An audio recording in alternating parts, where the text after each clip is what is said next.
वचनों पर अमल करने से करते हैं जन्मों जन्मों के रोग। सच्चे रूहानी रहबर पूज्य गुरु संत डॉक्टर गुरमीत राम रहीम जी साहब फरमाते हैं कि सत्संग में जब जीव चलकर आता है, सुनता है और अमल करता है, कमाता है, तो जन्मों जन्मों के पाप कर्म, संचित कर्म कटने शुरू हो जाते हैं। इंसान को 84 लाख जोनियां भोगने के बाद इंसान का जन्म मिला है। ये जीवात्मा जन्म मरण में चक्कर लगाती लगाती आखिर में मनुष्य शरीर को हासिल करती है। इस जन्म में इंसान सत्संग सुने और सुनकर अमल करे तो जन्मों जन्मों के पाप कर्म करते चले जाते हैं। पूज्य गुरु जी फरमाते हैं कि सत्संग में सिखाया जाता है कि कैसे जन्म मरण से मोक्ष मिलेगा, कैसे जीते जी गम दुख दर्द चिंता परेशानियों से मुक्ति मिलेगी। इसका एकमात्र उपाय सेवा और सुमिरन है। परहित परमार्थ के लिए जो इंसान तन मन धन से सेवा करता है, दीन दुखियों की मदद करता है, तो भगवान अल्लाह वाहिगुरु खुदा रब उनके पहाड़ जैसे पाप कर्मों को कंकर में बदल देते हैं। लगातार सेवा सिमरन से कंकर की चुभन भी महसूस नहीं होती। इसलिए सत्संग में आओ, सुनो और अमल करो। सत्संग में सिर्फ बैठने से आप भाग्यशाली नहीं बन सकते। अच्छे भाग्य अगर बनाने हैं तो सत्संग सुनकर अमल करना होगा। संत पीर फकीर कहते हैं कि सुमिरन करो, सेवा करो व मालिक की ख्याल जोड़कर रखो।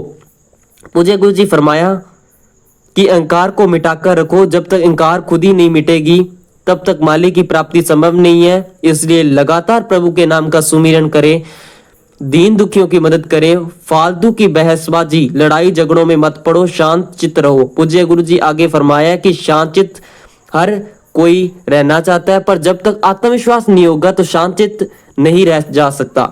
सेवा सुमिरन से आप शांतमय जिंदगी गुजार सकते हैं, अपनी भावनाओं को काबू कर सकते हैं।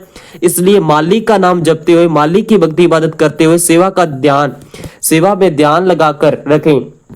यकीनन आपकी पाप कर्म कटेंगे, गंदी सोच बदलेगी। गंदी सोच से ही बुरे कर्म शुरू होते हैं। जब तक इंसान अपने अंदर की गंदी सोच को काबू नहीं करता, कोई पता नहीं कब बुरे कर्म लग जाए। इसलिए सबसे जरूरी है अपने विचारों को काबू करना।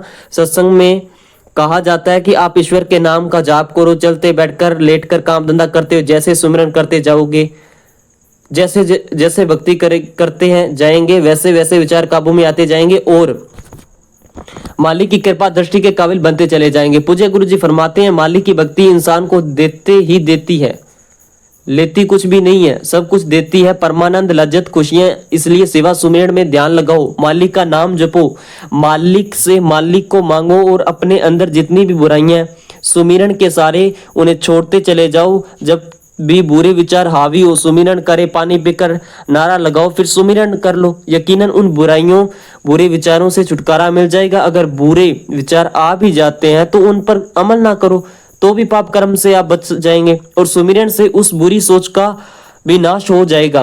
वो राम जो करता है अच्छा ही करता है, अच्छा करता है और आने वाले टाइम में जो करेगा अच्छा ही करेगा। वो कभी किसी का बुरा नहीं करता, कभी किसी का बुरा नहीं चाहता। इसलिए आप सुमिरन किया करो, सेवा किया करो, ध्यान को जोड़कर रखो, तो यकीन आपका आत्मबल बढ़ता चला जाएगा और ईश्वर की खुशियां अंदर बाहर से इतनी बरसेगी कि आप कल्पना भी नहीं कर सकते। ये पूज्य गुरु जी के अनमोल वचन है और जो अनमोल वचन है वो हमें रोजाना बताते हैं। इस पर अमल भी हमको करना चाहिए। सुनने से कुछ नहीं होता, अमल कोई भी चीज करोगे तभी फायदा है। और मुझे भी और आप सबको फायदा अगर लेना है तो सुमिरन तो करना पड़ेगा। सुमिरन के बिना कुछ नहीं हो सकता। धन धन सतगुरु तेरा ही आसरा।